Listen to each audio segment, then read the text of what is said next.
আমি একটা উদাহরণ দিয়েই প্রসঙ্গটা শেষ করতে চাই। আর একটা উদাহরণ দিই, ছেলেরা তোমরা যারা এই হাতে মোবাইল, তোমরা এগুলো নামাও, হাতের মোবাইলগুলো সরাও ভাই, নামাও বললাম আমি, নামাও। একটা মোবাইল আর ধরে রাখো না, এই যে হাতে ধরে রাখছো যেসব মোবাইল, ভাইয়া নামাও, এটা আমার আদেশ, তাহলে এখান থেকে উঠে যাও। বললাম এনতে সরতালি, এমনি শোনো, চেহারার দিকে তাকাও, এমনি শোনো। 24 ঘন্টা সব কিছুই মোবাইলের মধ্যে ধরে রাখতে হবে। এটা কি জরুরি বাপ? তোমার কলিজায় আসবে কোন দিন? তোমার দিলে আসবে কোন দিন বাবা? মোবাইলের মধ্যে 1 লক্ষ ওয়াজ থাকলে কবরের আযাব মাফ। বাংলাদেশের 100 বক্তার সাথে একটা একটা ছবি থাকলে কবরের আযাব মাফ। তো কি এটা? মোবাইলে ওয়াজের কি কম পড়ছিনি কোনো?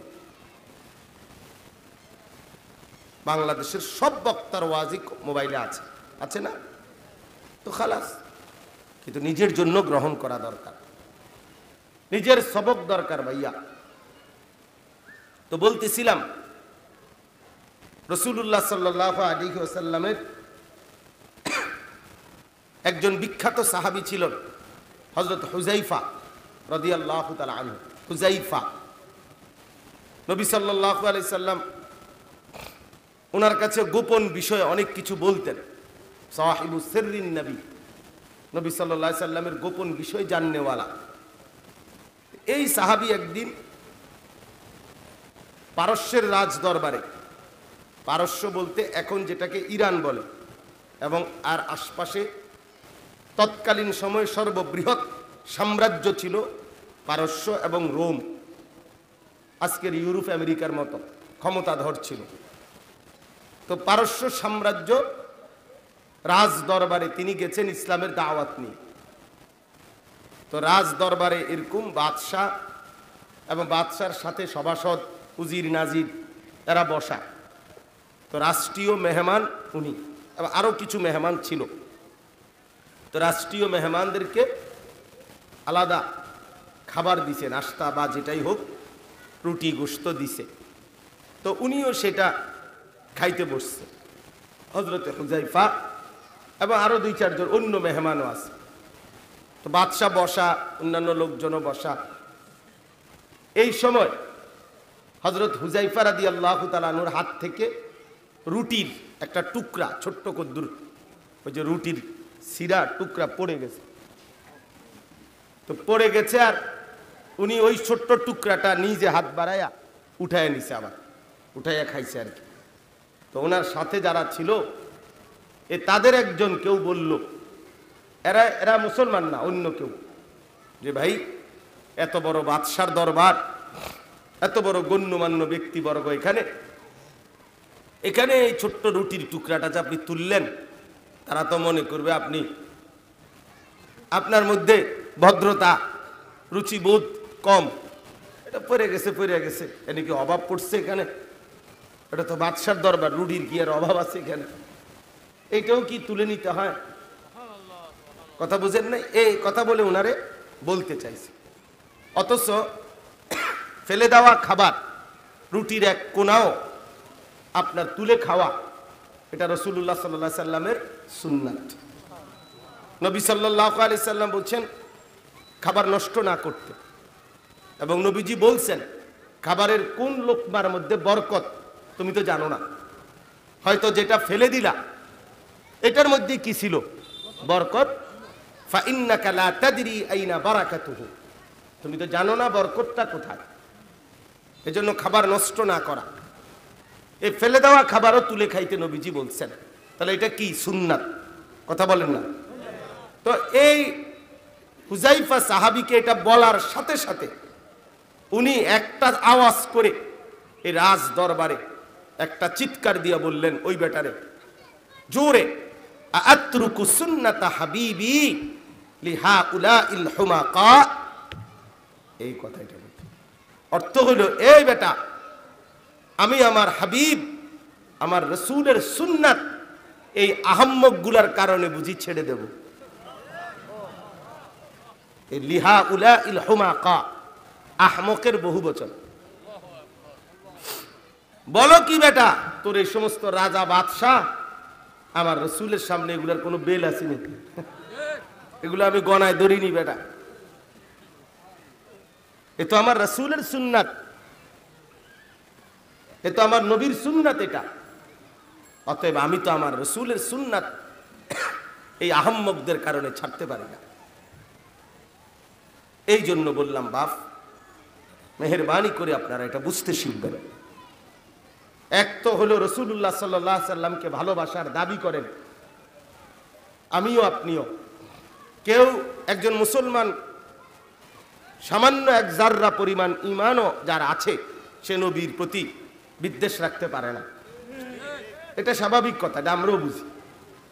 রসুল্লাহ সাল্লাল্লাহু আলাইহি সাল্লামকে ঘৃণা করতে পারবে না সে, এক বিন্দু ঈমান থাকলেও।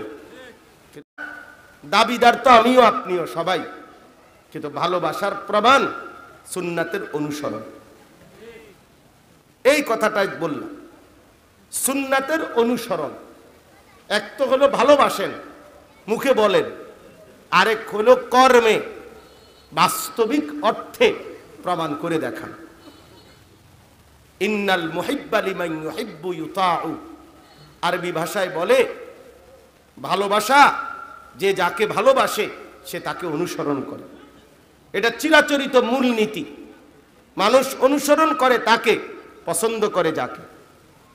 মানুষ পছন্দ করে যাকে, অনুসরণ করে তাকে। কাজেই কোনো ব্যক্তির মধ্যে তার চাল চলন, উঠা বসা, চেহারা, সুরত, এটাই প্রমাণ করে সে কাকে অনুসরণ করে, কাকে পছন্দ করে। আপনি মুখে বললে কি হবে? আপনি বলেন আপনি আল্লাহ রসুলকে ভালোবাসেন, তা আপনার চেহারায় দাড়ি নাই কেন? আপনি বললেন আল্লাহ রসুল সাল্লাল্লাহু আলাইহি সাল্লামকে ভালোবাসেন, তো আপনি হালাল রোজগারের প্রতি যত্নবান না কেন? আপনি বলেন আপনি আল্লাহ নবী সাল্লাল্লাহু আলাইহি সাল্লামকে ভালোবাসেন, তা আপনি বিড়ি সিগারেট খান কেন? বলেন, ইনসাফের কথা বলেন। আপনি বললেন আপনি আল্লাহ রসুল সাল্লাল্লাহু আলাইহি সাল্লামকে ভালোবাসেন, তো আপনার ঘরে নাচ গান, রঙিন টেলিভিশন চলে কেন? আপনি বললেন আল্লাহ নবী সাল্লাল্লাহু আলাইহি সাল্লামকে ভালোবাসেন, তো মাথার চুল কোনোদিন নবী সাল্লাল্লাহু আলাইহি সাল্লাম কিভাবে রাখতেন এই ব্যাপারে খেয়াল করে শুনে জেনে রাখছিলেন কখনো? মিসওয়াক কোথায় আপনার? কই ব্রাশের কথা তো ভুল হয় না, মিসওয়াকের কথা মনে পড়ে না। ডাইনিং টেবিল ভুল হয় না, দস্তরখানের কথা মনে পড়ে না। কেন? আপনি শুনেন নাই মিসওয়াক নবীজির সুন্নাত? আপনি শুনেন নাই দস্তরখান নবীজির সুন্নাত? আপনি শুনেন নাই দাড়ি রাখা নবীজির সুন্নাত? তো আপনি এটা বুঝেন না কেন? কার কাছে দাঁড়াবেন? হাসরের ময়দানে কিভাবে দাঁড়াবেন? যারা বিড়ি সিগারেট খান, বাবারা, চাচারা, বলে এই দুর্গন্ধওয়ালা মুখ নিয়ে নবী সাল্লাল্লাহু আলাইহি সাল্লামের সামনে কিভাবে দাঁড়াবেন? বলেন, ইনসাফের কথা বলেন। আল্লাহকে সাক্ষী রেখে বলেন, রাসূলুল্লাহ সাল্লাল্লাহু আলাইহি সাল্লাম এক সেকেন্ডের জন্য কোনোদিন দুর্গন্ধ পছন্দ করতেন না। তার পবিত্র দেহ মুবারক 24 ঘন্টায় মেশক আম্বরের ঘ্রাণ বইত। তিনি হাঁটলে কোনো দিকে পরবর্তী ব্যক্তিরা বুঝতো নবী আরবি সাল্লাল্লাহু আলাইহি সাল্লাম এই রাস্তা দিয়ে গেছেন। কেমনে বুঝতো? কিভাবে বুঝতো? মেশকের ঘ্রাণে বুঝতো। ওই জায়গাটাই ঘ্রাণ হইতো। আল্লাহ নবী সাল্লাল্লাহু আলাইহি সাল্লামের ঘাম মোবারক সাহাবায়ে কেরাম আতর হিসাবে, সুগন্ধি হিসাবে ব্যবহার করতেন। তাইলে যিনি কখনোই, হাদিসে আছে নবীজি বলছেন, কাঁচা পেঁয়াজ, কাঁচা রসুন খাইয়া তোমরা আমাদের সামনে মসজিদে, ইমানদারদের মজলিসে আইসো না, এই দুর্গন্ধে মুমিনেরও কষ্ট হয়, এই দুর্গন্ধে ফেরেশতারও কষ্ট হয়। আল্লাহ নবী সাল্লাল্লাহু আলাইহি সাল্লাম জুমার দিন মসজিদে নববীতে সবাই একসাথে হইতো, একবারে বেশি চাপাচাপি করে বসতে হইতো। নবীজি সাল্লাল্লাহু আলাইহি সাল্লাম বলছেন, গোসলুল জুমআতে ওয়াজিবুন আলা কুল্লি মুহতালিম, প্রত্যেক প্রাপ্তবয়স্ক ব্যক্তির জন্য জুমার দিন গোসল করা বাধ্যতামূলক। কেন বলছেন? যেন ইমানদারের ঘামের কারণে এই উপস্থিত সদস্যদের কারো কষ্ট না হয়, কষ্ট না হয়। তাই দুর্গন্ধ তিনি এতটা অপছন্দ করতেন। তা আপনি বিড়ি সিগারেটওয়ালা এই মুখ নিয়ে নবীজির সামনে কেমনে দাঁড়াবেন বলেন? বাবা 60 বছর বয়স, 50 বছর বয়স, এখনো এই বদভ্যাস ছাড়ে দেওয়ার সময় হয় নাই? আপনি মরতেন না? আপনি আল্লাহ তাআলার সামনে দাঁড়াইতেন না? বলেন। কোরআন শরীফে স্পষ্ট আছে, কোরআন শরীফের আয়াত, আল্লাহ তাআলা বলছেন জাহান্নামীদের যে খাবার, জাহান্নামীকে যে খাবার দেওয়া হবে ওই খাবারের বৈশিষ্ট্য হলো লা ইউসমিনু ওয়া লা ইউগনি মিন জু'। সূরা গাশিয়ার মধ্যে আছে। আল্লাহ বলেন জাহান্নামীর খাবারের মধ্যে কোনো পুষ্টি, শরীরের কোনো পুষ্টিও হবে না এবং পেটও ভরবে না, ক্ষুধা নিবারণ হবে না। এই বিড়ি সিগারেট সরাসরি জাহান্নামী খাবার। বিড়ি সিগারেটের মধ্যে কোনো পুষ্টিও নাই, বিড়ি সিগারেটের দ্বারা ক্ষুধাও নিবারণ হয় না। জন্য বিড়ি সিগারেট জাহান্নামী খাবার, জাহান্নামীদের খাবার। এই জন্য যে ব্যক্তি বিড়ি সিগারেট, এটা ফালতু লোক, একদম ফালতু লোক। তার ন্যূনতম কোনো বিবেক বিবেচনা, দেমাগ, আকল বলতে কিচ্ছু নাই, এটা ফালতু মানুষ। আগুন মিয়া কোন সুস্থ স্বাভাবিক স্বাভাবিক মানুষ, পাগল না, মাতাল না, সুস্থ মানুষের কাছে আগুন প্রিয় হইতে পারে না। এটা আগুন না, নাকে মুখে দিয়ে কি বাহির করো, এটা ধোঁয়া বাহির করো, আগুন। আগুন কিভাবে একজন মানুষের প্রিয় হয়? আগুন তো জাহান্নামী, আগুন তো জাহান্নামের সিম্বল, চিহ্ন। আগুন কেমনে মুসলমানের প্রিয় হয়? ছি ছি ছি, লজ্জা থাকা উচিত মিয়া, হায়া থাকা উচিত, হায়া থাকা উচিত। এটা খেয়াল রাখবেন। আপনি আজকের থেকে ছেড়ে দেন, আমি বললাম মিয়া, আজকের থেকে ছেড়ে দিবেন যাদের মধ্যে এই বদভ্যাস আছে। বিড়ি সিগারেটের দুর্গন্ধ, সাংঘাতিক দুর্গন্ধ। বিড়ি সিগারেট যেই পুরুষ নিয়মিত খায়, ওই তার বউ, এই মহিলার জন্য, তার জীবনের, মহিলার সবচেয়ে বড় অভিশাপ জীবনের, যে তার জামাই বিড়ি খাওয়াই না। এই বেটির জীবনের সবচেয়ে বড় লানত, এটা কষ্ট, বিপদ, যে বেটি এই দুর্গন্ধওয়ালা একটা অপদার্থ নিয়ে বছরের পর বছর জীবন কাটায়। একটা দুর্গন্ধ পুরুষ নিয়া, নাকে মুখের দুর্গন্ধ নিয়া এই মহিলাটা তার সময়টা কাটাইতে হয়। এই জন্য এটা খেয়াল করা। আপনি কেন আল্লাহ রাসূল সাল্লাল্লাহু আলাইহি সাল্লামের সামনে কিভাবে দাঁড়াবো আমরা? দাড়ি যারা কাটেন ভাই, আমি সাফ বললাম যে মুসলমান, রাগ হইেন না, রাগ হইলে অসুবিধাও নাই বেটা। দাড়ি যে কাটে নিয়মিত, এই যে যারা দাড়ি কাটেন, সে সরাসরি রব্বে করিমের সাথে ঘোষণাকারী বিদ্রোহী, সে আল্লাহদ্রোহী মানুষ, সে বিদ্রোহী, বাগী। বাগী মানে বিদ্রোহী, আল্লাহর সাথে যে চ্যালেঞ্জ করে সে। কেমনে?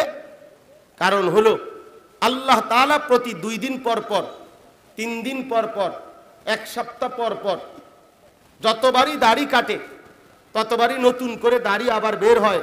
এই চুল, এ তো আল্লাহ করে। কথা বলেন না? আমাদের চুল কাটলে আবার চুল বড় করে, এটা কে করে? তো তাহলে এই দাড়ি বড় করে কে? তাইলে এই গাদ্দার কি বুঝাইতে চায়? এই গাদ্দার আল্লাহকে বলে আপনি আমারে দিবেন, আমি কাটমু, আমনে দিবেন, আমি কাটমু, আমনে দিবেন, আমি কাটমু, আমি বেড়াইলে আমনে খোদারে দেখাই দেবো, আমনে দিতেন পারেন কতক্ষণ, আমি কাটতে পারি কতক্ষণ। নাই তো কি? নাই তো একজন প্রতিবাদ করেন, অহন বিচার হইব, বিচারে যেটা আয় হয়, আমার বিচার দিতে হয়, অসুবিধা কি? সবাই মিলে বিচারে মানুষ আছি আমরা, মেয়ে হইব এখন। বল, সে কি বলতে চায়? সে আল্লাহকে এটা বলতে চায় না, সে জানে না এটা আল্লাহ দেয়। এই দাড়ি কে দেয়? তো তুমি কার সাথে যুদ্ধ করতেছ? কারে বিদ্রুপ করছো? না ফরমান। নিজেরে চালাক মনে করেন মিয়া, ভাত খানার নাম চালাক, ভাত তো সবাই খায় মিয়া। দুনিয়া ভোগ করতে পারলেই চালাক। দুনিয়া তো জানোয়ারও ভোগ করে মিয়া, দুনিয়া তো কাফের বেঈমানও ভোগ করে মিয়া। দুনিয়া পেলে সফলতার কিছু নাই। দুনিয়ার ভাত মাছ চাল ডাল, দুনিয়ার এই সমস্ত মাত বুড়ি, এগুলোর কোনো বেল নাই। বেল নাই বুঝলেন? আমরা দেশের ভাষা, মানে গুরুত্ব নাই, গুরুত্ব নাই। আল্লাহ তাআলা কোরআনুল কারীমের মধ্যে বলছে, বান্দা শোনো, তাম দুনিয়াটা হচ্ছে লাহবুন ওয়া লাইব, তামাশা, খেলাধুলা। খেলাধুলা, দুনিয়া খেলাধুলা, দুনিয়া তামাশা। আল্লাহ বলে দুনিয়া আমি বানাইছি বান্দা, আমি জানি এটা কি বানাইছি। বাচ্চার খেলনা এটা। বাচ্চারা খেলনা নিয়ে অনেক সুন্দর করে ঘর সাজায়, নাস্তা বানায়, রান্না বান্না করে, বাটি ঘটি মালা ঠোলা কত কিছু বানায়, খেলে।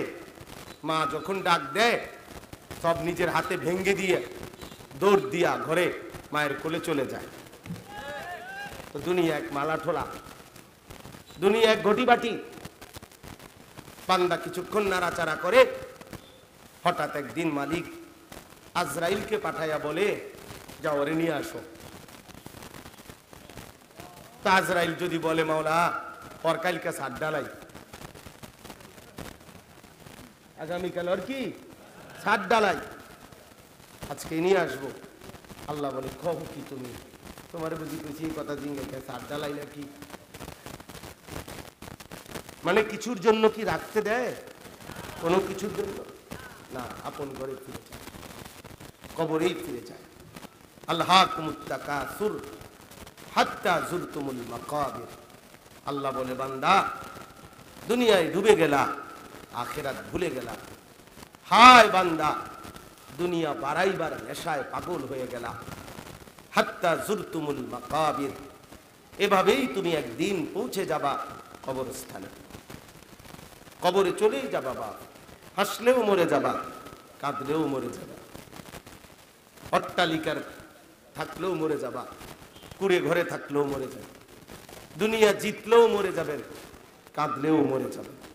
হাসলেও মরে যাবেন, কাঁদলেও মরে যাবেন। মরবেন না? বলো নওজোয়ান ভাই, মরবা না? তাইলে প্রিয় ভাই, আল্লাহকে ভুলে গেলা কেন? আখিরাতকে ভুলে গেলা কেন? নবী সাল্লাল্লাহু আলাইহি ওয়াসাল্লামকে ভুলে গেলেন কেন?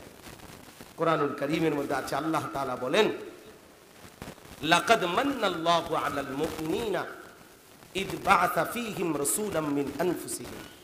সূরা আলে ইমরানে আছে। আল্লাহ তাআলা বলেন, শোনো মুমিন, এই পৃথিবীর সব মানুষকে আমি আসমান জমিন চন্দ্র সূর্য ক্ষেত ফুল ফল ফসল জায়গা জমি টাকা পয়সা বাড়ি গাড়ি এগুলো দিছি সবাই রে। এগুলো তেমন উল্লেখযোগ্য কিছু না, এগুলো দেখো না, আমি গণা তো ধরি না। অনুগতের চাইতে অবাধ্যকে আমি বেশি দিছি, ইমানদারের চাইতে নাফরমানকে আমি দুনিয়া বেশি দিছি বান্দা। কিন্তু তোমরা যারা আমার মুমিন বান্দা, তোমরা যারা মুসলমান ইমানদার, আল্লাহ কোরআনে বলে, বান্দা তোমাদেরকে আমি একটা আলাদা নিয়ামত দিছি, স্পেশাল, যেটা আমি সবাইকে দেই নাই। সেটা হলো আমার কলজার টুকরা একজন রাসূল ছিল, আমার এক বন্ধু ছিল, আমার এক হাবিব ছিল, আমার এক মাহবুব ছিল, যাকে আমি খুব ভালোবাসি, যারা আমি বহুতই পছন্দ করি। আমার সেই প্রিয় রাসূল, আমার সেই প্রিয় বন্ধু মুহাম্মদ সাল্লাল্লাহু আলাইহি সাল্লাম, তাকে তোমাদের জন্য দিয়ে দিলাম। আমি রাসূল দিলাম তোমাদেরকে, এই নবীকে দিলাম তোমাদের জন্য। এটাই হলো তোমাদের জন্য আমি আল্লাহর সবচেয়ে বড় অনুগ্রহ। বাতের থালা না, বিল্ডিং বিল্ডিং ইতান না, ইতান দোকা, এগুলা না। হাজার হাজার কোটি কোটি মিলিয়ন ডলারের বাড়ি ঘর প্রাসাদ পুড়তেছে, শুনছেন? পুরে ছাই হয়ে গেছে। মিলিয়ন মিলিয়ন ডলার, আপনি বুঝতেনও না মিলিয়ন মিলিয়ন ডলার কত। ইতান আমগন সবাই রিজিং গেলে সাসারা, আপনি কবেন কিতা করলেন, বাংলা করলেন না ইংরেজি করলেন? মিলিয়ন মিলিয়ন ডলার কিতা করতে পারবো কেউ? মিলিয়ন মিলিয়ন মানে কোটি কোটি কোটি কোটি টাকা ব্যয় নির্মিত এক এক ভবন, এক এক স্টুডিও, পৃথিবীর সবচেয়ে সবচেয়ে বেশি অসভ্যতা, নোংরামি, অশ্লীলতা, বেহায়াপনা, উলঙ্গপনা, জিনা, ব্যভিচার এর মূল আখড়া যেটা মেন কেন্দ্র পৃথিবীতে যেখানে ছিল, আমেরিকার ক্যালিফোর্নিয়ার এই লস অ্যাঞ্জেলস, হলিউড, ওইটা পুরা ছাই হয়ে গেছে, একদম ছাই হয়ে গেছে, এখনো জ্বলতেছে। গত মঙ্গলবারে শুরু হয়েছে, আজকে মঙ্গলবার এখনো নিয়ন্ত্রণে আসে না। কোরআন শরীফে আছে, ওয়া আম্মা আদুন ফাউহলিকু বিরিহিন সারসারিন আতিয়া সাখখারাহা আলাইহিম সাবআ লায়ালিন ওয়া সামানিয়াতা আইয়ামিন হুসুমা ফাতারাল কওমা ফিহা সারআ। আল্লাহ বলেন, ইতিপূর্বে এক অবাধ্য নাফরমান জাতি যারা ছিল আদ জাতি, হুদ আলাইহিস সালামের আমলে সীমালঙ্ঘন করছিল আমার নাফরমানিতে, আমি আল্লাহ এক টানা 7 রাত 8 দিন লাগাতার ঝড়ো বাতাস দিয়ে ওই জাতির সবগুলো মানুষকে আমি আল্লাহ ধ্বংস করে দিয়েছি। তাইলে বন্ধু, এই রাজপ্রাসাদ আর বিল্ডিং আর দালান, এই বাড়ি আর দুনিয়া, এটা হিসাব মিলাইয়া লাভ হবে না, লাভ হবে না। কোটি কোটি মিলিয়ন ডলারের মালিক এখন রাস্তার ফকির। আল্লাহ সবক দিছে, বেঈমান আজ কত বছর যাবত ফিলিস্তিনে গাজার মুসলমানদেরকে আগুন লাগাইছ। ইসরায়েলের ওই কুত্তারের সবচেয়ে বড় সহযোগী এই আমেরিকার ওই বেঈমানরা।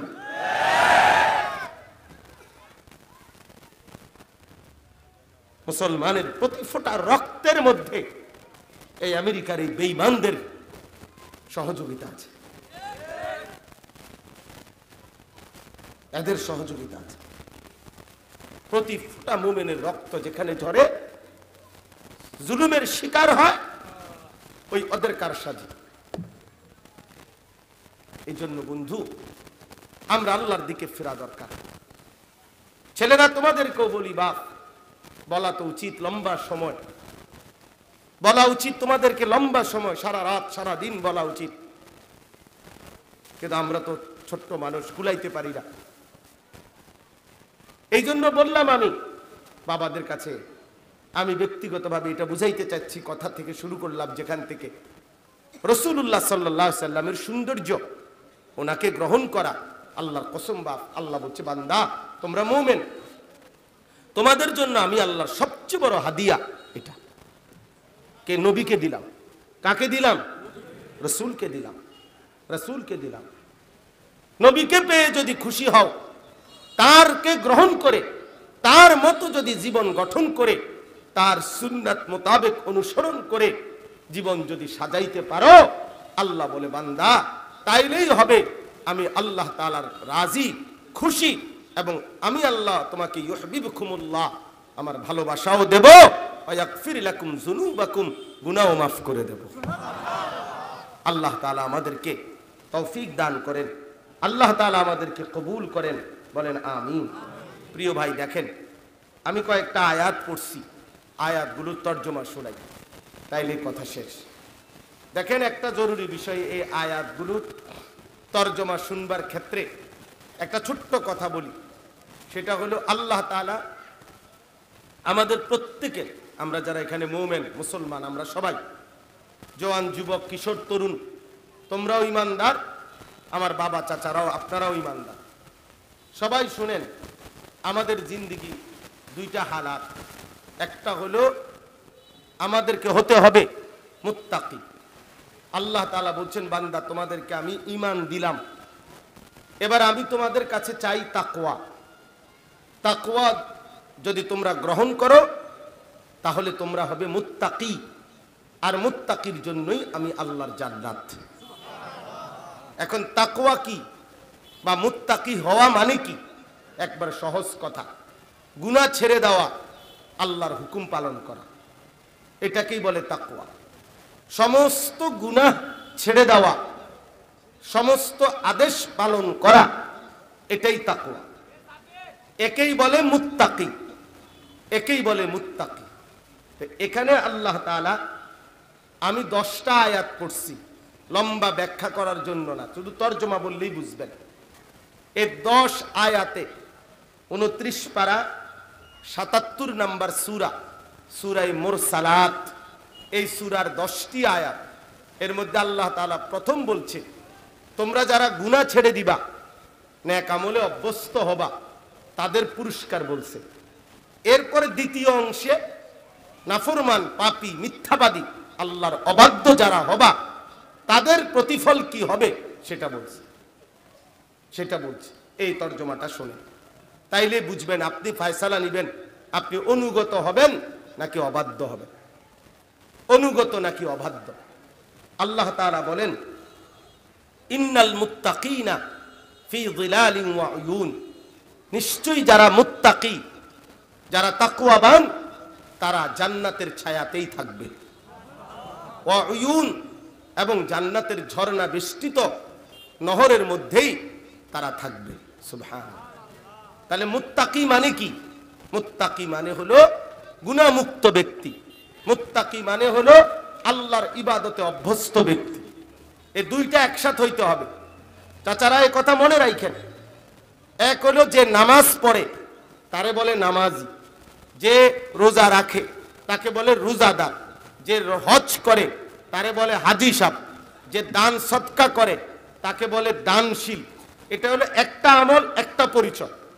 কিন্তু এই লোকটা মুত্তাকি, এই লোকটা ফরহেজগার, এই লোকটা দিনদার, এই লোকটা আল্লাহওয়ালা, এইটা বলতে হইলে পুরা দিন মানা, সমস্ত হুকুম পালন করা, সমস্ত নিষেধ বর্জন করা, দুইটার সমন্বয় জরুরি। তাইলে বলবে মুত্তাকি, তাইলে বলবে দিনদার, তাইলে বলবে নেককার। শুধু নামাজ পড়লে নেককার হয় না, শুধু রোজা রাখলে নেককার হয় না, শুধু হজ করলে নেককার হয় না, শুধু দান সদকা করলে নেককার হয় না। এটা একটা আমল।